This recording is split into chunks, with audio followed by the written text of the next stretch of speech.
Welcome, welcome. So good to be here with you today. So glad you have joined Beyond the Gender Binary in Recovery Housing. So glad to be here with you at GA. We, as a faith movement, as Unitarian Universalists, we have tremendous power, and we have had in many ways, and we could help shepherd in a needed critical space for recovery residences around the globe. You could be part of it. So stick with us. We will share a lot with you in this coming hour. And Reverend Lynn Hopkins will do the chalice lighting for us. I'd like to offer these words as we open up the space that is made sacred by our intention. We come to proclaim a bold vision, grand achievements, life-altering actions in all of the enormity of Unitarian Universalist possibility. But let us always keep in mind that in this work, we are touching the tender spots, those fragile, broken places, the wounds that still refuse healing. So may we always hold one another and the world in the most gentle embrace of compassion, invitation, and boundless love. Amen.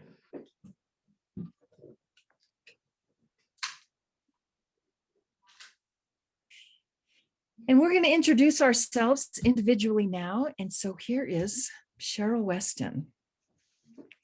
Hi, I'm just excited to be here. This is such important work for us. I am a UU since 1980. After sort of even through my teen years, I was searching for what made sense. What I was raised with didn't make sense to me. And this really landed hard, and I've been there ever since.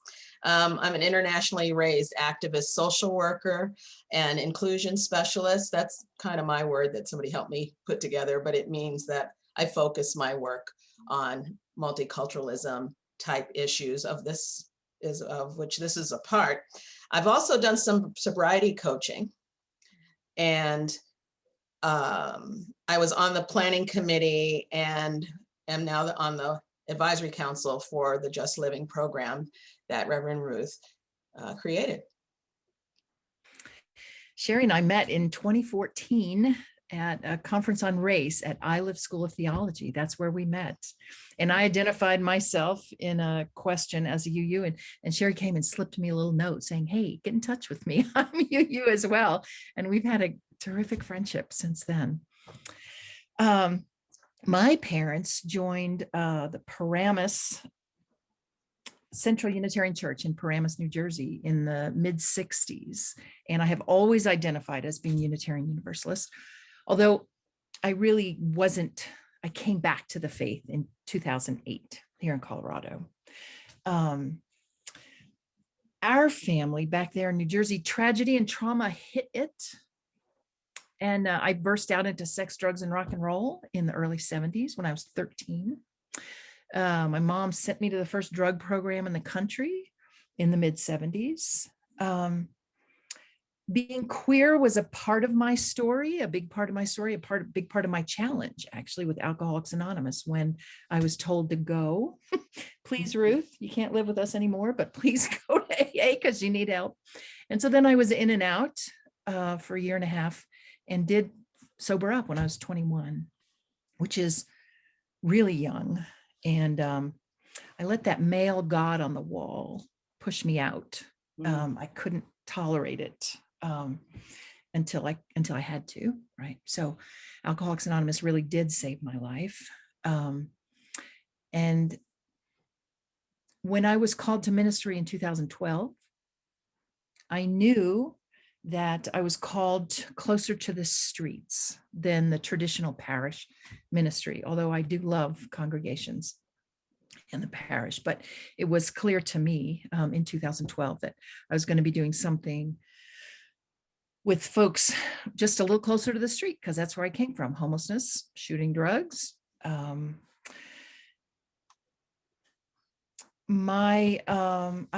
locate myself as European American, mostly Great Isle, but also Germany and some Ashkenazi Jewish heritage, which was invisible for decades in our family due to anti-Semitism and assimilation from that family that fled Hungary. Queer, cisgender, with a lot of heteronormative privilege. I'm in a long-term relationship with David, and we have some kids, and mixed class background, now upper middle class. Invisible disabilities, some neurodivergence, PTSD, and substance use disorder. So we use that in the residence, right? For folks to understand their own social location, so that they know when they say we, they might not be talking about everybody. So it's learning how to differentiate themselves. So founded Just Living, which is in Colorado, the only truly queer friendly and all gender welcoming recovery residence. You'll learn more in the coming minutes how binary the recovery movement is, certainly in residential space. It's male, female, it's a false binary. So this is my work and my call. Let's hear from Reverend Lynn. I was born in 1963. My name is Lynn Hopkins. My pronoun is Lynn. I am genderqueer. I was born to a large, white, affluent, two-parent family of progressive religious and political values. I first showed up as an activist in the days of the height of the Vietnam War and the beginnings of the movement for the Equal Rights Amendment. So that was preteen, and I never stopped.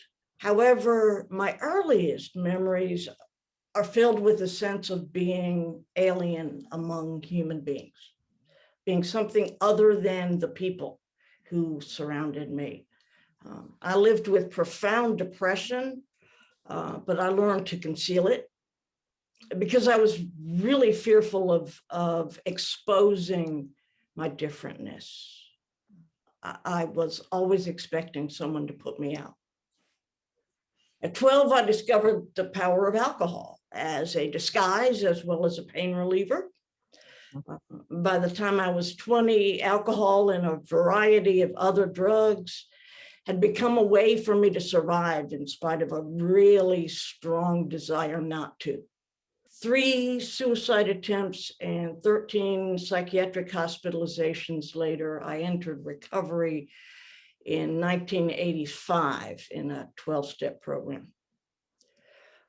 But it would take a few more decades, really, for me to have the language and the images, the models, to understand my gender transgressive identity, to get a grasp on the concepts that I needed in order not just to talk about it, but to actually make peace with it.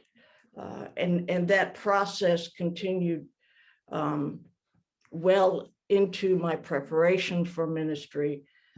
In 2013, I was ordained to the Unitarian Universalist ministry in Denver, Colorado, and that's where I met Ruth. That's right. And I met Sherry out there too. And I currently serve the congregation in Montgomery, Alabama, which is situated on the ancestral land of the Muskogee Creek people. My story involves issues of gender that the general population more often than not does not understand and doesn't have the language to even ask about. So I wanted to start off this conversation by just laying some groundwork around the concept of gender. And this environment in which we live defines gender very explicitly in binary terms. Folks are probably well acquainted by now with the terminology of trans and cisgender, but in case you are not, trans initially was used to describe individuals who were assigned a gender at birth and identified with the alternative in the binary. And over time, we as a society and as a trans people have come to understand the enormity, the expansiveness of the gender reality, so that now many of us use the term trans to describe any experience that is transgressive of the definition that we receive at birth. It may be that we identify as female rather than male, or male rather than female, but it may be something quite different from that. And for me personally, I discovered that these concepts, these two categories, simply didn't make any sense to me. I couldn't understand what people were talking about. We need to be ever mindful that gender is a personal experience that one has in relationship to society. These are social constructs. They are not biological, the ideas of gender. There are biological attributes which we use and falsely impart with the power to define our gender. The diversity of biological sex is very poorly understood by the general population. And depending on how expansively we understand the markers of sex, it is said that perhaps as many as 1 in 10 births lies somewhere between the male and female polarities. So it's really important to understand that our very bodies, our biology does not conform with rigid binary definition. And so how natural it is that our understandings of ourselves could not possibly conform to a rigid binary definition. It is my hope that Unitarian Universalists remain that one step ahead of the general population in understanding and embracing the complexity of human experience. Yeah. That we continue to convict ourselves in our failure to remain as far ahead as we think we are. And that we remain public in our testimony, in our witness to the truths that we know that can literally save the lives of the children all around us. Yes. Oh, thank you, Lynn. It feels like an exciting time to be alive. And the sermon I've preached several times is busting the binary, because I hate the binary because of gender policing, because of yes, any person that steps outside of those gender norms can be brutalized. Really, we know this. My brother, now I know we would have called him intersex. That's the way he was born, with Klinefelter syndrome and 4 X chromosomes, and that we certainly didn't understand it then. So queer folk, LGBTQAI+, right? The alphabet. I like quilt bag. I like most of those. It has most of those letters in there. And it's not one community, right? Lesbians, I identified as lesbian for many years. A lesbian community is very different than, a Gen Z non-binary community, right? So, the trans masculine community is very different from the trans women community. So, but we are all in this community of surviving the patriarchy is the way I think of it. All of us are survivors of the patriarchy.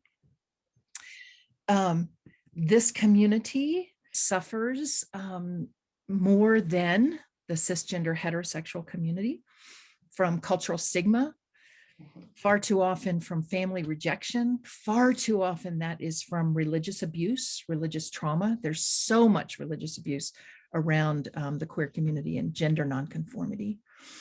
Higher rates of homelessness, higher rates of housing and employment discrimination, higher rates of alcoholism, drug addiction, substance use disorder, mental health challenges, higher rates of suicidality, higher rates of trauma. The government substance use organization, SAMHSA, the Substance Abuse and Mental Health Organization, recognizes that the LGBTQ community has higher levels of this. And when I realized the call to work in recovery in my ministry, as my ministry, I realized that this was important. So, having sobered up in 78, so I have 42 years in recovery. It's really amazing to have an adult life, have been given an adult life in recovery. And there were mostly men in the rooms around the tables of AA. And certainly that male God on the wall, which I just couldn't tolerate, being a survivor of patriarchy and sexual violence. So I got the call to ministry in 2012, met Sherry in 2014. We both knew we looked at things differently. We looked at recovery differently. We looked at the world differently, how it should be and how it often wasn't. Even within the mental health field, and where it connects with substance use, we looked at things differently. So I got this vision for a different kind of a community, and in 2016 we were having worship. We had a covenanting community here in Denver with a group of UUs of color. So we had this dual mission. It was actually quite beautiful, for recovery and for decentering whiteness, active anti-racism. We did end up decoupling that. There's an overlap, there's an absolute overlap around racism and the drug war. We know that now. And recovery, it was too hard to have those two separate missions. So we had a beautiful uncoupling in 2016. In 2017, I discovered this building that was a possibility for this community in the Denver area, in Lakewood, Colorado. In 2018, we secured the option to purchase it. In 2019, we leased the building and we opened the doors. May 1st, 2019, our first recovery resident moved in, and he's actually still there. It's quite beautiful. Ruben, our longest term resident. We bought the building in 2020. And so that's a little bit of the context of Just Living. In the recovery residence movement, right, really started in, I would say, the 80s with the Oxford House movement, which is completely peer-led. And there's been good research showing that for folks in early recovery, being in sober living in a recovery residence gives you better outcomes, right? You're just with other people. You're not alone, and you're with other people that are going to support your recovery. So you don't have to worry about being triggered by your roommate who, might use just a little bit, or living with family that can have its own stresses, right? As adults living with family. So recovery residences, because it's now recognized as part of the continuum of care for recovery. So, right, there's, there might be an intervention in someone's life, might not be.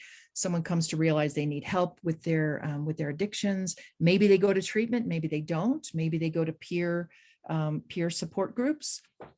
But recovery residences have now been recognized as that continuum of care.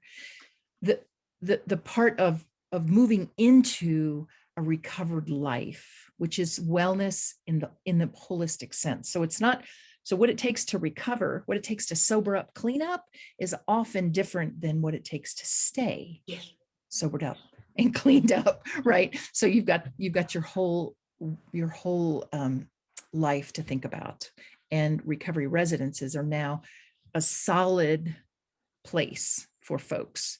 Not everybody needs it, obviously, but plenty of folks do. So there's a certification process recognized nationally. There are different levels of recovery residences, and there's 4 levels. Level 1 is the Oxford House model, completely democratic, completely self-run, no staff, except at the national level, and they get support from the national organization. Just Living is a level 2 recovery residence, which means there's some staff, there's some supports, but it's mostly run by the residents, and it's not clinical in nature at all. Staff is not there 24/7. There's not clinical staff. Staff's not there overnight. Level 3 is recovery residence where there are clinical services. There might be staff there 24/7. There might be psychotherapy groups offered on site. And then level 4 is treatment, therapeutic communities. So what we're talking about in this workshop, and potentially being able to support, is helping to start a network of level 2 recovery residences. And there's a certification for it, which is a really good thing, because there have been basic slum landlords that have been taking advantage of very vulnerable people and running terrible places. And so we certainly support certification and that level of standards. Soon, I expect in the next few years, there will be a certification for an LGBTQAI plus friendly recovery residence. There isn't one now. And in fact, there are plenty of places that say they're queer friendly, but they aren't. There are far too many what I consider conversion-based recovery residences that are Christian, and that really, I don't know of any other religion that does this, but certainly there are Christian recovery residences where the purpose is conversion to Christianity as opposed to a recovery community. And there are plenty of houses that say they're queer friendly, and then you get there and they're not. Some under religious are really trying to get you in and then convert you. And then there are others that just say it and then they don't know how to be friendly enough. They think they are. And of course, queer friendly to some people just means we love gay folk. And this is true within Unitarian Universalism as well. People who genuinely love gay folk have no space for gender transgressive people. And what a powerful and exciting thing it is to me, Ruth, that you have broken that ground. And Lynn, did you tell me recently that I said that in 2013 when you were ordained, the day you were ordained? You told me that was your dream. See, that was the ministry you had hoped. That you had hoped. I don't know that you had it defined as a house at that time, but you envisioned yourself in ministry to sexual minorities, substance abuse, Unitarian Universalist fellowship. Yeah, that's right. Yeah. That got the ball rolling for sure. By the time we met, it was like a half an inch past that. Yeah, that's right. And then we started talking, and things have evolved. But that's what happens. You have to put something out there and then figure out what you're going to do with it. And it took a while, because there's a lot in my view, as a social worker, there's a lot about, what you referred to as clinical focus that I don't agree with. And that's my career. I just don't agree with what's been done with that. There's ways to serve this well without that nailed to the ground linear Western medicine oriented thing. It doesn't suit many people. But when we're talking about this, it's just, that doesn't even count. It's not there, in my view. That's how I see it. So I'm glad to see this getting to something like brick and mortar on the ground. It's here, you can see it. Right, that's right. Yeah. And so let me just talk about gender a little bit here, because I've known from the beginning it would be all gender. And it's not only LGBTQ at Just Living. So we have some cisgender heterosexual folks at Just Living as well. And we had the head of, one of the attorneys with drug court in Jefferson County come and tour the building. And when she found out it was all gender, she said, I'm not sending you anybody. You're going to be having babies there, right? Which, as it turns out, when your focus is on sexual health, when your focus is on dignity and respect and consent, it's up in conversation. And so like, it certainly hasn't happened that way for us. And I think it's actually less likely to happen that way for us. In the same way that abstinence only education equals higher teen pregnancies and higher STDs, and comprehensive sexual education equals teens waiting longer before their first sexual encounters. And and that is definitely related to my professional experience, because I worked in that for a while, and it was definitely an uphill battle, because a lot of what was needed, the school districts wouldn't permit it. The federal government at that time, when I was in that, was absolutely against it, and so things that could go that way weren't funded.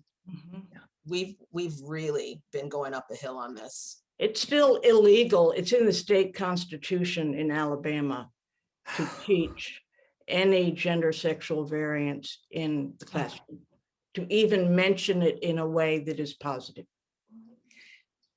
Yeah, it's just horrifying, Lynn. I'm so glad you're there, and it's hard for me to believe that you can be there, and blessings upon you for having that courage and endurance and strength. And ministry call. We have so much ground to cover. Yeah. I need a break. Can we just take a break, catch some music, and I think, Sherry, when we come back, you're going to talk to us about some matters of intersectionality that are so central to this. Yes. Thank you, Lynn. And before we go, let me just say that the music coming up is from Mel Ivy, who is a former resident of Just Living. Brilliant, two-spirit, Taino, powerful musician, singer, songwriter, and performer. We'll see you in a minute. Thank you. Everything is burning around me, around me. It's the perfect place to start building, so let's start building. The sky is not falling and the ground is not shaking. Oh, oh. It's the perfect time for healing, so let's start feeling. Seeds of strong life, just wanting to feel it, just wanting to feel it. They try to take my heart, all I want is to give, not to give it. Take me out, take me in, before we start.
This is one of the subjects that intersectionality is key to.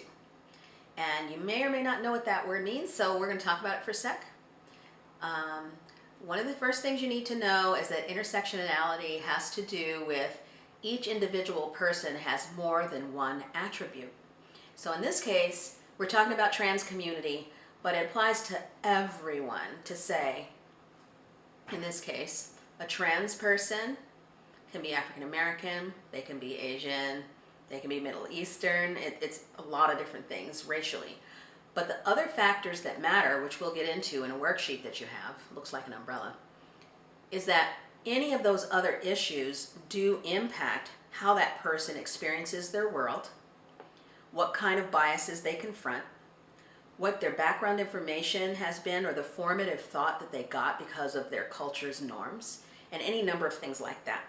And so of course we only have a limited amount of time today to help you see the basics in that, and hopefully you can get a hold of one of us later, you'll have that information to go further on any aspect of this topic.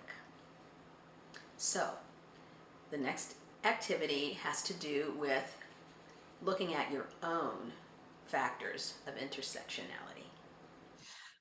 So what's very important is that if you didn't realize you needed the form to look at, you can just take notes for yourself about how this fits for you and your identity and how that might affect your ability to advocate for yourself or advocate for the community at large, either as an ally or a participant.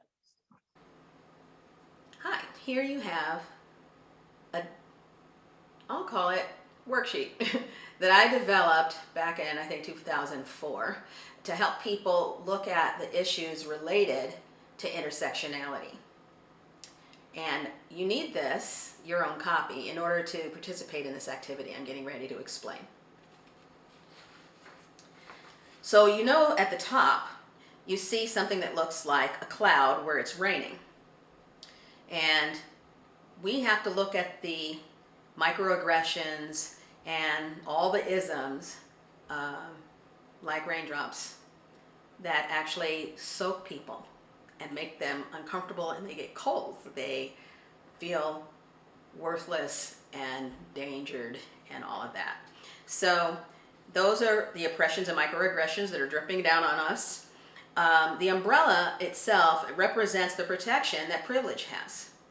So imagine that if you have a very large umbrella that's sturdy, you can walk through a rainstorm and be much less wet than the person who has no umbrella, or the person who has to stand next to you and half of their body is over here getting wet. So it's the societal protections, and it has stripes on it, I'll call it, that are designed for you to decide what your privileges are. Often we think of privilege as just racial, and maybe class, but there's way more to it than that. And at the bottom of your sheet, you see the stripes are European American, or white, as we would say, heterosexual and cisgender, being young, having citizenship in the United States, being college educated. There's a variety of things that gives a person, in this case a trans person, resources to deal with what they have to cope with.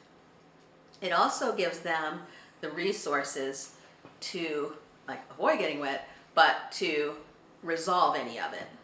We're talking about surgery or medications or working in a place that will let them stay if they make their transition. There are many things that contribute. But what you can do about your problems has everything to do with the privileges you have. Sometimes a person of color is actually very wealthy.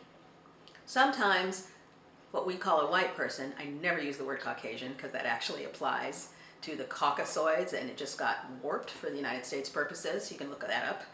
So that kind of white person, as we'd say, they have certain privilege and maybe they don't have money.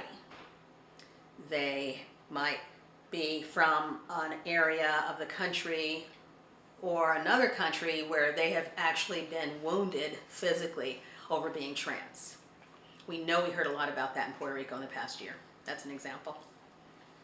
So what I'd like for you to do is look at that umbrella and see how many of those privileges you actually have. So maybe you're not white, so you don't have that one, but you have others.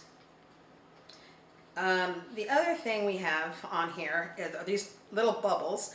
One is the internalized isms. What I'm talking about in these drops are the things that are the cause of pain. In this case, for the trans community. If somebody in the trans community has absorbed what they were taught about them being wrong or evil or ungodly or whatever negative, they have to move forward to change things, but the deep inside of them is not knowing that they really are okay. They have to unload the old material.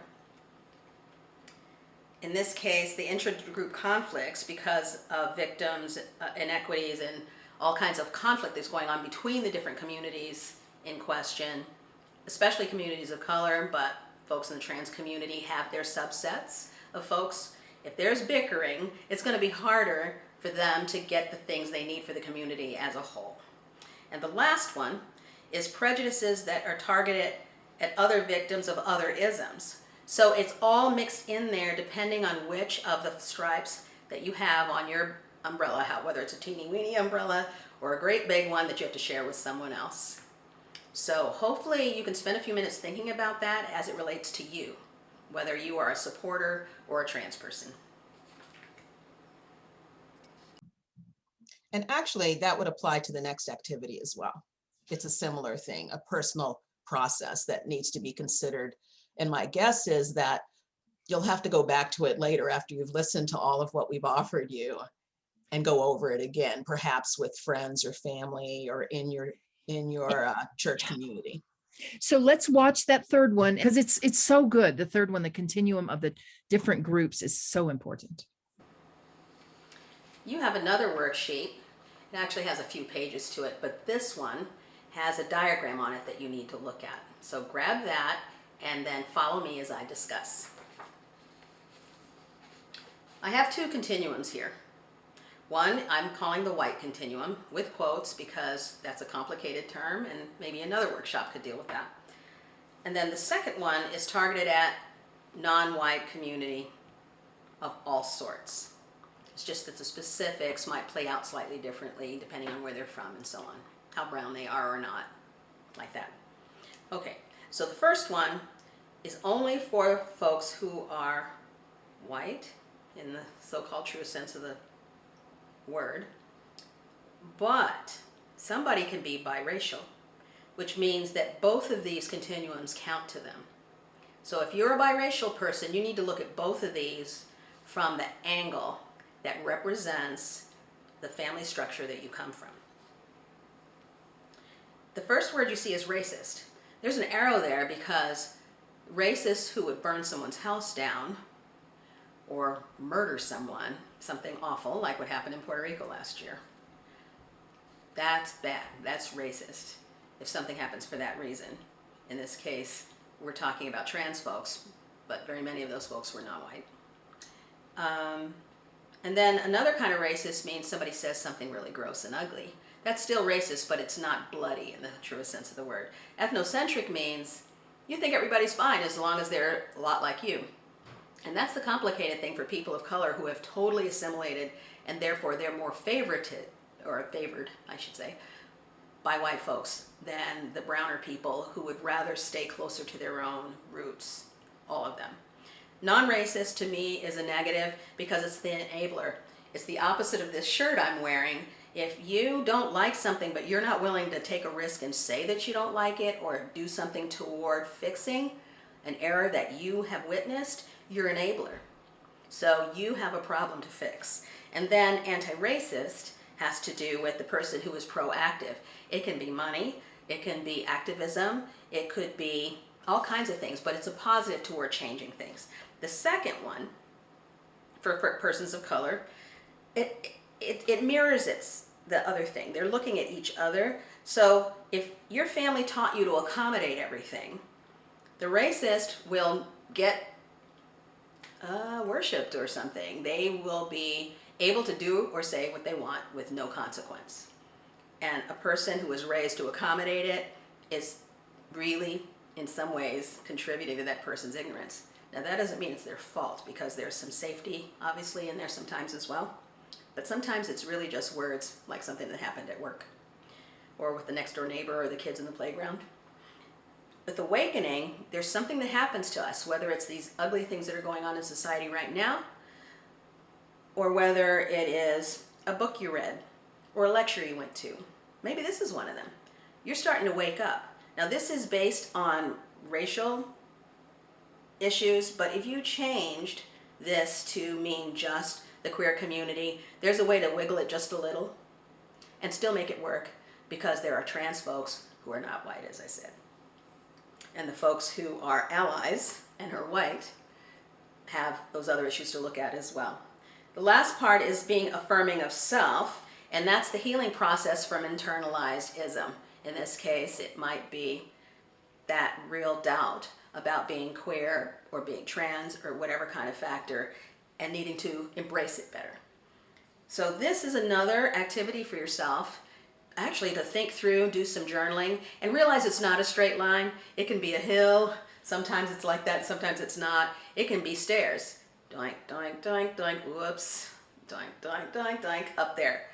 It's really important to recognize that it's an evolutionary factor. It's not a, I'm not a total homophobe and therefore I'm fine, or I'm perfect. It's all along a continuum. And so have a look at this and see how it helps you. So again, one thing to understand is that especially if you are brand new to this concept, or you've evolved yourself over time, you'll realize that current events have affected the way you think about things. You'll need some more time. Most people would. So just take notes for yourself about each place that you think you might fit with this activity that you just saw, and then get together with some safe folks and have a discussion or follow up in some way in your congregation. Create a BIPOC group that'll work on these types of topics. And I would say that also that you'll find deeper explanation and all of that about these activities in my book, American Born Foreigner, a Black Woman's Story. Because the reason I wrote it is exactly the kind of discussion we're having here, that certain things are getting left out of healing the wounds that have been created. And Sherry, I appreciate the continuum so much because everyone is on this developmental continuum of understanding others and understanding themselves. And especially in a recovery residence with such a diverse community, it's important to have understanding of that. So I really appreciate your work in this. Yeah, thanks. And you know, for real, I think that someone can be very firm that they already know, but they don't. And the right thing has to happen at the right moment. Sometimes that's not so nice for them to say, oh my goodness, let me have another look at this. Let me call Reverend so-and-so. Let me read so-and-so's book. Yeah. And then that's what sends them to the next place. That goes for everyone. Your understanding, if you're living in a facility like this, I'm just pulling this out of my head. If you're living in a facility like this, and you've never had to live around people who are that different than you, there's gonna be conflict, I promise. Whether it's internal or has to do with a so-called, I don't like to call it fight. People use that, I don't like that. I would say conflict between two residents or a group of residents against one, because nobody understands each other's stage in this process that we're talking about. And the person who intervenes needs to understand that process so it actually does get resolved. Well, and conflict competency is what we talk about at Just Living. Really, recovery is about conflict competency, growing in it. And you have to learn to slow down the destructive responses to conflict. You have to learn to grow the constructive responses to conflict. So thank you for that. One of the things about gender nonconforming people is that most of the time we can pass. So the suffering, the self-alienation remains invisible.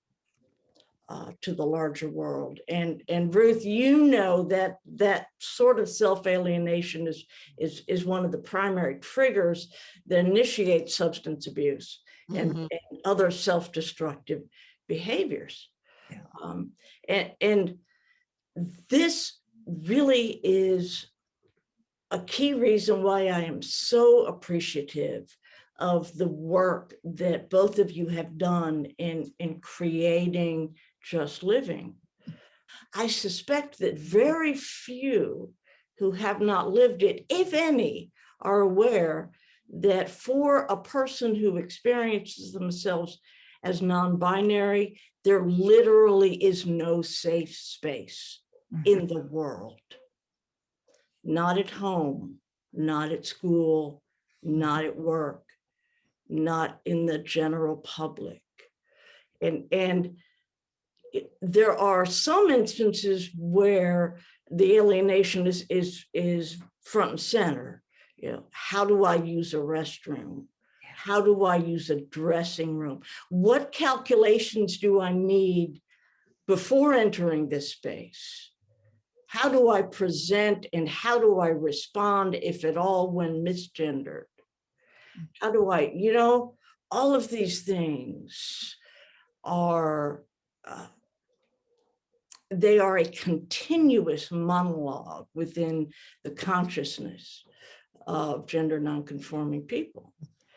And as little pieces of environment have begun to open up, with facilities having gender neutral restrooms, for example, you know, with the Target stores saying, use whatever dressing room is appropriate to you. Yes. And of course, entering recovery, that moment when recovery begins is a moment of such devastating brokenness, because it is a moment of realization that the ground on which I have been walking, the path that I have laid out for myself, is failing me, and I will die if I continue to walk it. And so everything is falling away. The people we depend on, the habits we've developed, the coping mechanisms that we have used sometimes for decades in personal relationships, in work, everywhere, all of that has failed us. And quite often, our understanding of ourselves and what we see when we look in the mirror too has failed us. And most of the time, those who have adopted a religious worldview, some concept of theology of a divine being, oh my God, that has failed us, right? Yeah. And so it is so critical to have this safe space. Everybody entering recovery needs a safe space. And finding safe space can be so much more difficult for gender transgressive people and for sexual minority people of every variety. So I just, you know, I want to say that what we are doing here in this moment and what you have done, the two of you with others in Lakewood, powerful, powerful, earth-shattering, life-changing, ground-moving, awesome work. I have a lot of privilege, Lynn, in having been, you know, born, identified as female, and I live in a female body, and I'm cisgender, I am. And it affords such privilege every day. And when I think about the bathrooms, I mean, it's, you know, thank you for sharing that, because yeah, I think a lot of people haven't heard that at that level. We have a short video now of two residents at Just Living that are willing to share their experience with why is it important that we have queer friendly and all gender. So here's Eric and Mel, and it was part of a share the plate video that we did for one of the local congregations here in the Denver area. So that's that Christmas tree in the back. So here are two of our residents, Eric and Mel. Let me first introduce Eric. His pronouns are he, him, his. So Eric, why is a queer-friendly and all-gender recovery residence important to you? I think having a queer-friendly and gender-inclusive place is important for me personally because so much of my addiction was tied up in my my queer identity, and I feel like exploring who I am as a gay man now in recovery is best done in a place of healing that is safe and supportive, and so just living is that place for me. Beautiful. Well, now let me introduce you to Mel, AKA Ms. Ivy, who is a musical doula. Their pronouns are they, them, or she, her. So Mel, what about you? Why is this important? Yeah, well, thanks for this conversation tonight. For me, inclusivity is an important part of my recovery. As a native Two-Spirit, our land and our bodies have been colonized. So for me, it's actually an empowering act of decolonization to embrace my recovery. And, also as a Two-Spirit, not defining myself as man or woman, but really in touch with the balance. It's important to have a place, a community and a supportive space where all of me is accepted and not compartmentalized. Oh, beautiful to see Eric and Mel there. So I just want to talk a little bit about how it has worked. There has been some concern from folks about how can this work. And one thing about recovery residents is that most of the time, there's more than one person in a bedroom.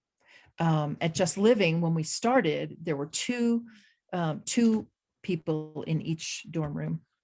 And some recovery residences go up to 4. So there's, in general, 2 to 4 people to a bedroom.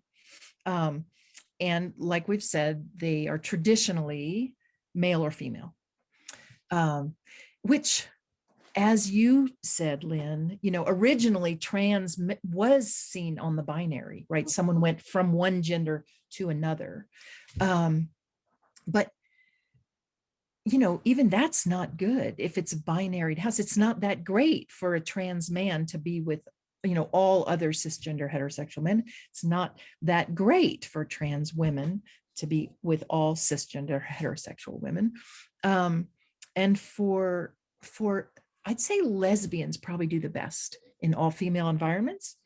Gay men, the truth is they do better when there are women around. It's not a great experience for many gay men to be in an all cis het environment. So the pandemic came. And once the pandemic came, just because of the building that we have in Lakewood, we had the space to repurpose other rooms. So once the pandemic came, we decided not to double up in rooms. And we've been lucky enough to be able to do that. And before then, we had actually, we'd had one situation of a trans woman and she identified as trans non-binary female, and they shared a room, and that worked out. So people have asked, how's it going to work out? How's it going to work out with sharing bedrooms?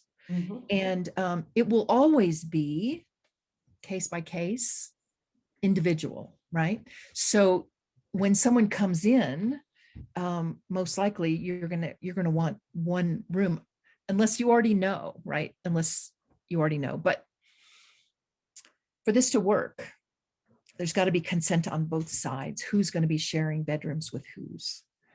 And before we get to that, though, just right now, just come back to your body. Just right now, where are you sitting? Feel this body. Just breathe a little bit and Be aware of your imperfect body, because all our bodies are so imperfect. We have this crushing standard in this, in this country, and it's just seeped all over the world now.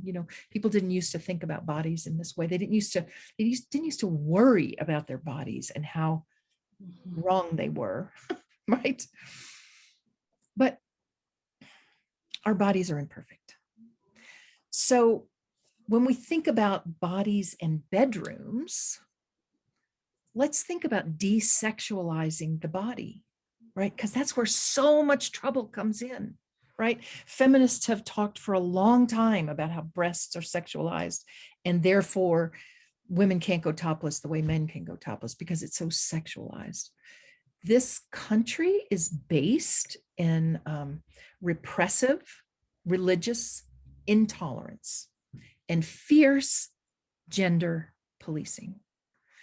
So we say at Just Living, you don't have to be queer to live at Just Living, but you have to be okay with queer culture. And so we work very hard on our interview and acceptance process so that we're weeding folks out. So many people who are raised in toxic masculinity, with trauma, with severe trauma. There are people with levels of intolerance and levels of trauma that wouldn't be appropriate to live at Just Living. And we work really hard to weed them out to be protective of the community that lives there.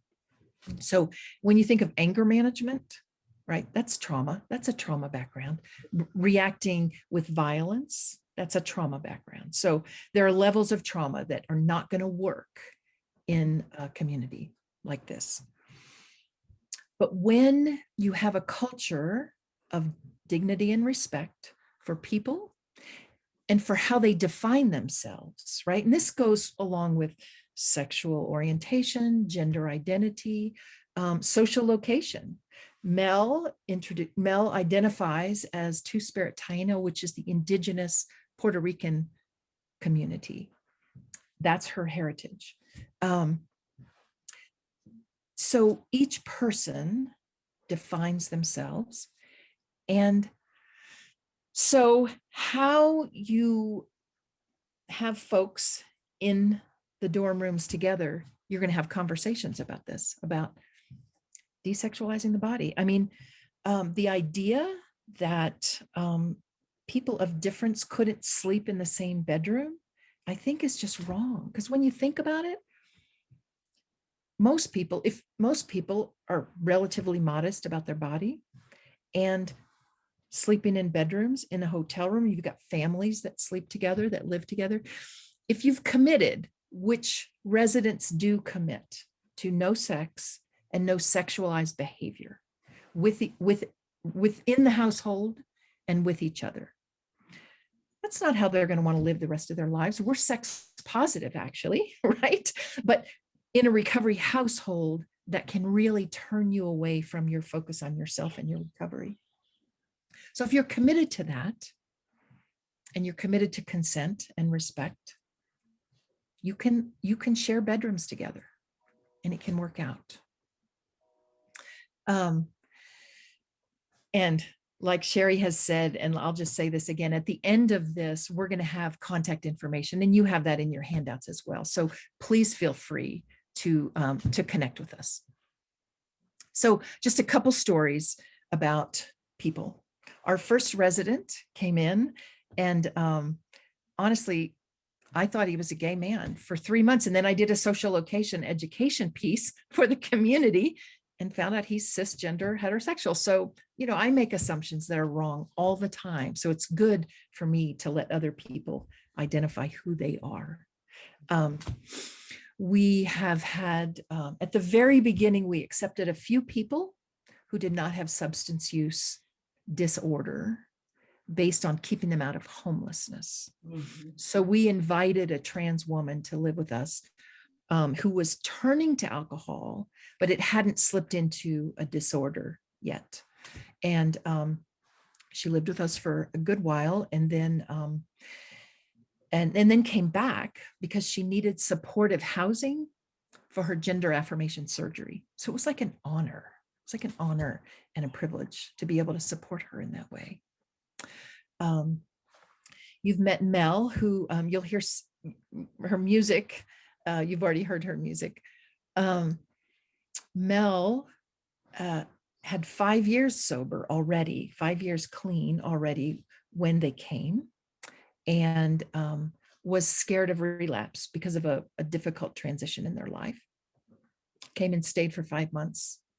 And then one of the things they said was that I felt ashamed because I felt like I was going backwards. Like people were crazy. People looked at me like I was crazy. You're going into sober living. Like, what are you doing? And they're working on a song about this, and I can't wait to hear it. But what they realized was it was like drawing the arrow back in the bow. And now I'm just ready to shoot back out because I've been restabilized, right? And now has celebrated 6 years of recovery. So, and is much more open about their recovery journey. I'll say we had another young person, young non-binary. I mentioned them already. Non-binary trans female, Terry. I'm changing names on some of these folks who haven't self-identified, and Terry left with a terrible relapse. It was awful and frightening, which every relapse is, because people don't survive every relapse, right? Just to survive it, I'm grateful, and they did, and now attributes their current long-term recovery to that foundation that they got at Just Living, and that non-binary space that they needed to be in. So just a few examples of the beautiful souls that have been through the doors. And we all know the need is there in other urban centers. I think every urban center should have a certified recovery residence that is truly queer friendly and welcoming to all genders. And I hope that you here listening right now can think about that, and who might be interested, and where is it going to be first? Is it going to be the Boston area, right? Is it going to be in California? Where is it going to be? But we hope to encourage this.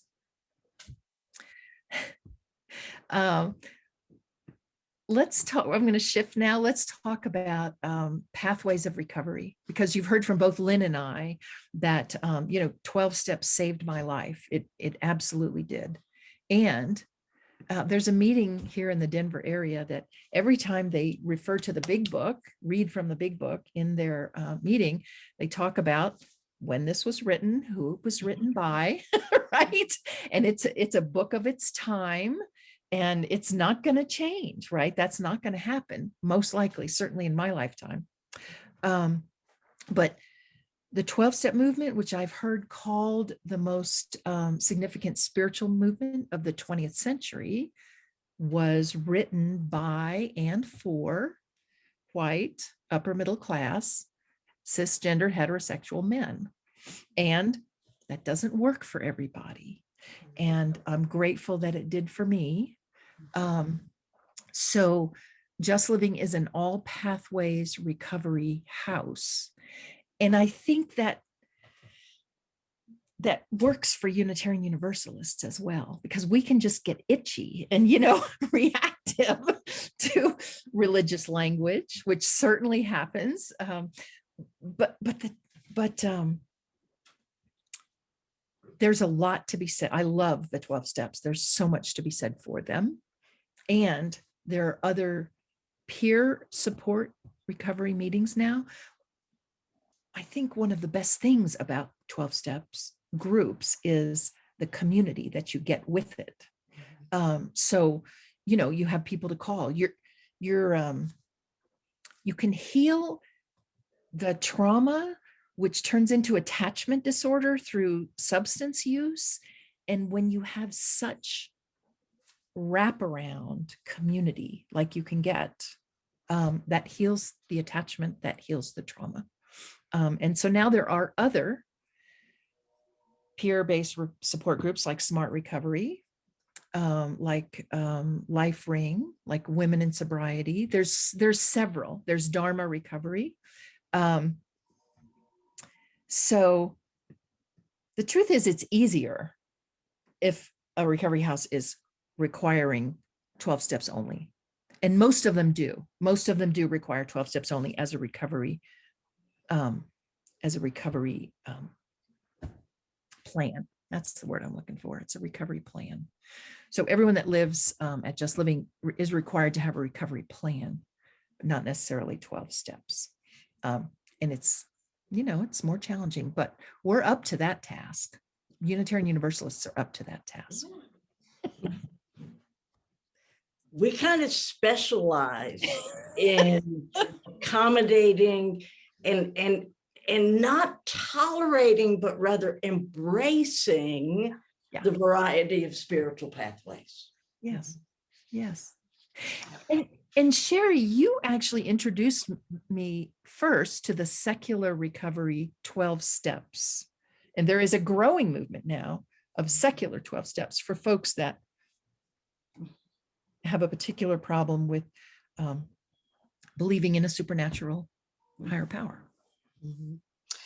Yeah, I want to take credit for creating the, I'll say, container for helping folks who have not found it useful to try it the other way for a variety of reasons, but it is my development, my style that I'm getting ready to explain, and there's more than one way to go about almost anything, I think. But I think a lot of people don't, that I've talked to who've come for my help, they don't understand what else to do.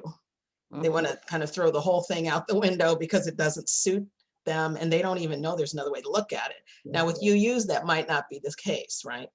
If somebody's already UU, they have it in their mind that there's a variety of ways to build your spirituality and your anchors and all of that. People can come from the traditions that don't even allow somebody to think about doing that. Mm-hmm. Yeah. Right.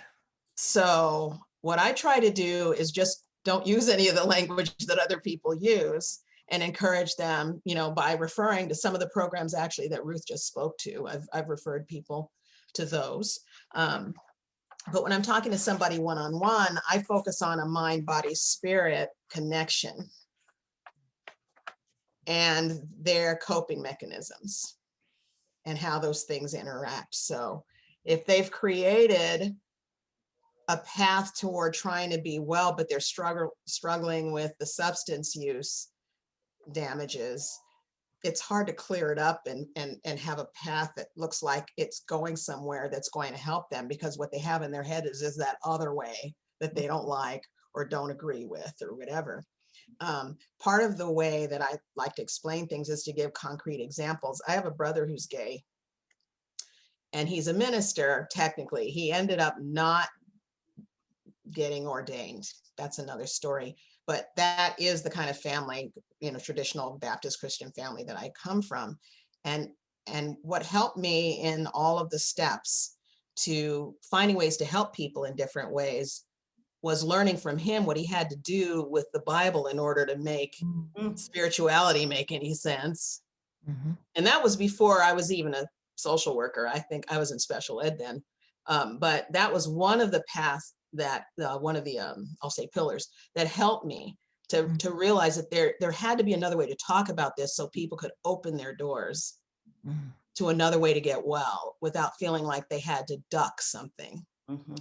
He does not have a substance issue. I didn't want to imply that. I'm saying that actually being able to turn the Bible and its interpretation into something that wasn't what was going to hammer him for being gay is something that I observed to some extent. I'll just say that much about it. It is a lot of extended family connection and in relationships of different sorts, not just clinical ones, that I've experienced this. And then how much the legalization of cannabis products and a lot of things that just make it not a straight line to be able to figure out what's good for you, what's a good path, what you probably should stay away from until you sort out such and such. And because I'm a lifelong ally to gender equity, and I have a brother who had to deal with his version of feeling like he had a place in the world, it helped me when it finally came down to it to come up with a way to talk about it so people could be encouraged to find the healthier way of doing it. And so secular recovery, I think, needs to have some flexibility as well. I have to admit that I have not met any folks of color who are doing that. That doesn't mean that there aren't any, but because we folks who aren't white have certain things that are attached to religion that white folks don't have to deal with, there needs to be some way to just assess when you're going to be a support person, like I would say I am, to somebody who's trying to get it straight, to be aware of that whole intersectionality thing and what it is that might need to be processed with them so that they can do this. And they might evolve somewhere and become, I saw somebody become Buddhist, but there was no direction toward you have to do this way. And that book and the linear nature of the book, I'm talking about the traditional 12-step thing, that just turns some people off. So they think they don't have any option. I try to create hope and to honor a person's individuality and their right to be whole in that mind, body, spirit balance thing. Yeah. And then there's a step toward which one of those ways is going to work. And I promise you, if you know, if you're involved in something like Just Living, you'll discover people of color that have gone a non-traditional path in recovery. Yeah, I know there are. Yeah, Mel being one of them. Yeah. I haven't seen it. I know there has to be such a thing. Yes, there are. I personally haven't seen it.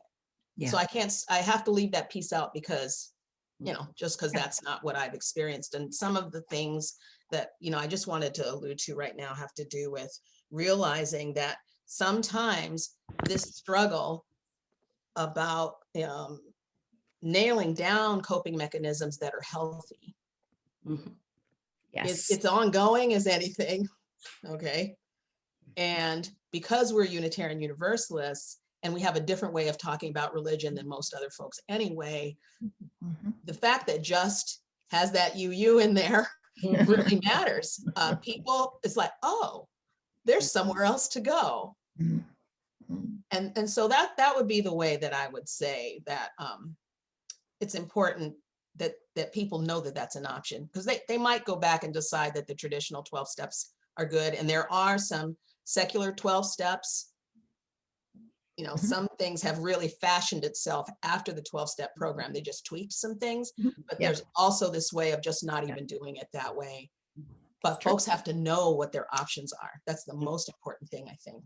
I do think that there's something powerfully prophetic in the creation of Alcoholics Anonymous and the 12 steps initially that is evidenced in its two founders and how different they were. And of course, Bill Wilson suffered from lifelong bouts of severe depression.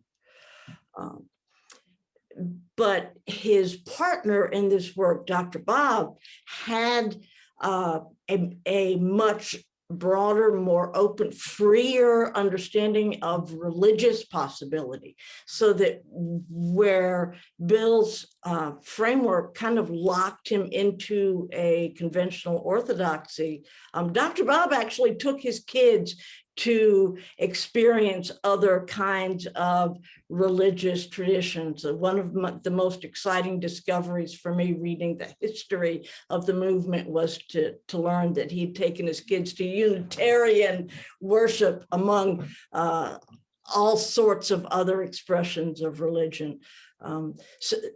So there was some understanding, even from the very beginning, that look, folks are going to have to interpret this, to take it up, to make it their own. And nobody knows that better than Unitarian Universalists. Yeah. I agree with that. as a parish minister, I preach from the Hebrew scripture a lot. How And dare you? and because of the power of myth, right? There is such wisdom there, and to take any of this literally would be to disrespect and dishonor its power. And I think the same thing is true of the big book. If we take literally the instructions as though they were instructions for us, rather than a simply a narrative of self-instruction that guided people 50, 75 years ago through this. I think to take these things up as literal instruction, and when it says God as we understood him, you better not change that. Well, that is blasphemy too, right? Because it strips the divine of its power. Yes, definitely. And recovery work, to help others in recovery work, to help others in any kind of really hard work, requires a certain self-sacrifice, right? I mean, because there's just never going to be the money in it. There's never going to be the prestige in it. There's never going to be an acquisition of power that makes it seem worthwhile that I stayed up all those nights. That's not coming. It has to arise from within the spirit. And I think that's why it is almost universal that recovery houses and other programs like that tend to be religious in nature. And they don't have to be theological, because religion doesn't have to be theological to do the kind of work that, Ruth, what you have been through with just living, and to remain steadfast, requires a religious devotion. Yeah, definitely a calling. Yes, it need not be any orthodoxy, it need not be any doctrine, but it does need to be religious. And I think it's worthwhile to understand religion in that way. And I think that is what makes this so important for Unitarian Universalists. Yes, As right I now. said, mind, body, spirit connection. That idea came to me after I became a Unitarian Universalist. I had never heard anything like that before.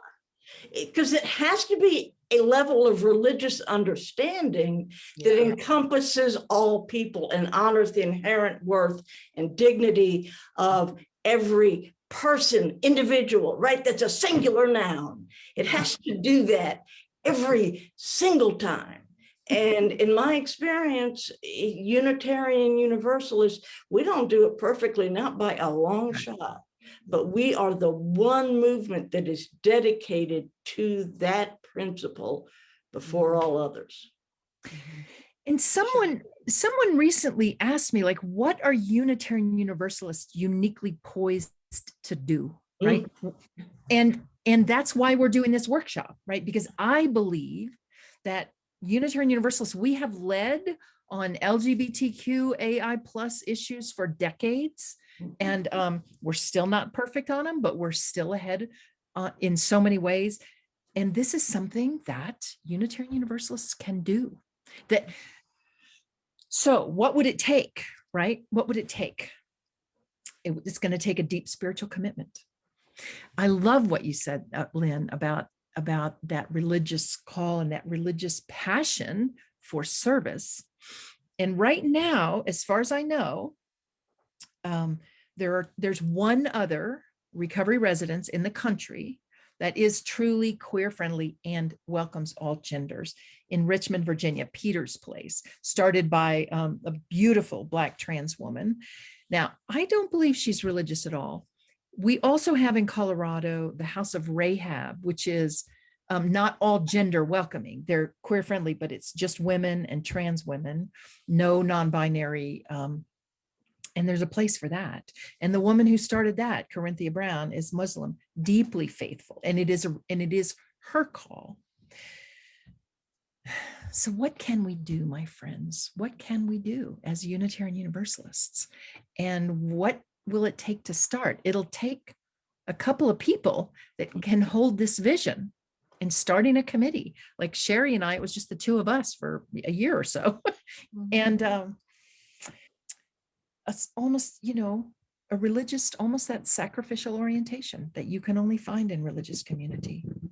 You need a building. And this is an interesting time in this country in terms of economic inequity. Right now, there are a lot of aging baby boomers who want to see a good transfer of wealth that they have. And this is actually a perfect opportunity because you need a building, right? We really lucked out here in Lakewood. We found a building that was offered to us from another nonprofit once they knew what we were doing at a very low price, way under market. And that's really the only reason why it could work these past couple of years. So you need a committee, you need to think long-term and build the board. Probably could be a separate nonprofit, probably fiscally sponsored by a church, but it's going to take it. It's going to take one person leading in each urban area.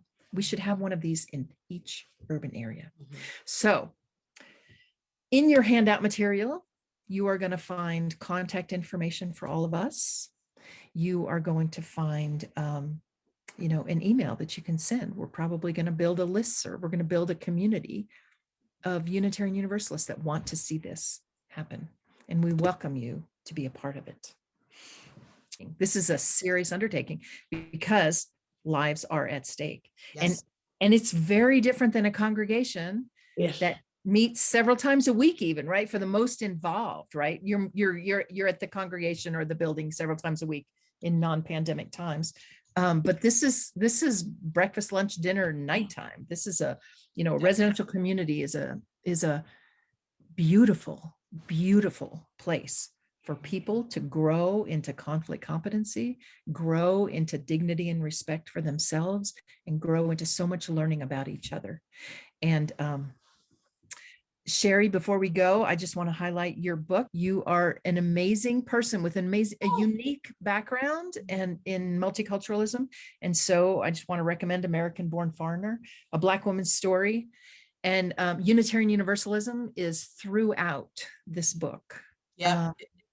And we hope that we hear from you.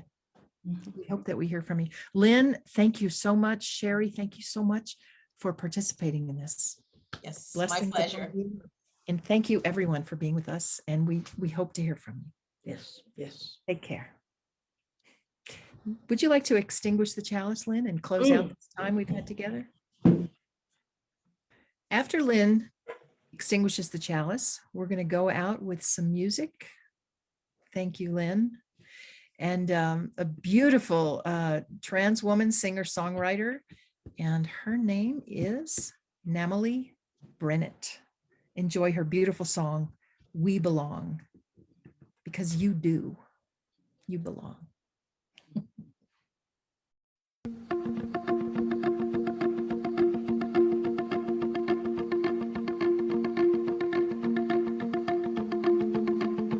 And here's to all the tough girls, and here's to all the sensitive boys.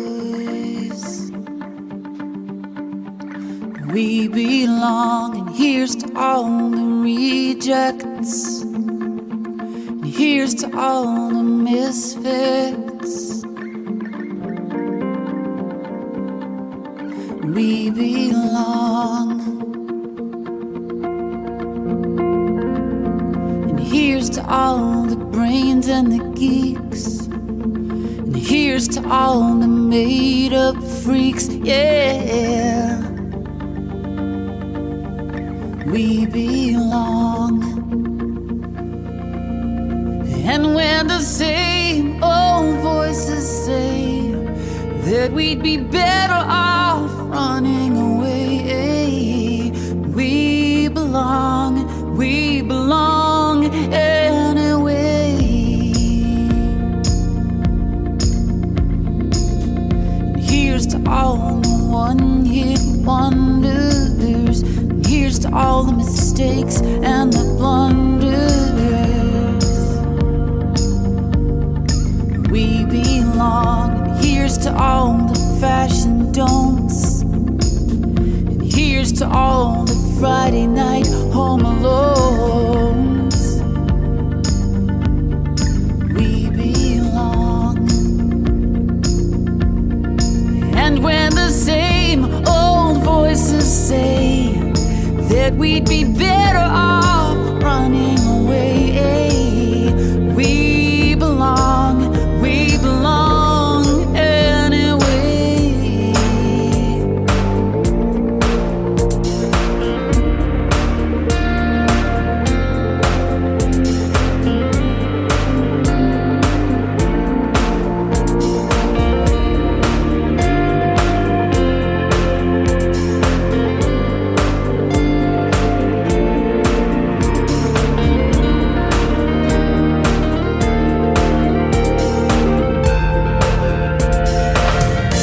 Here's to all the outspoken minorities, and here's to those who chose diversity.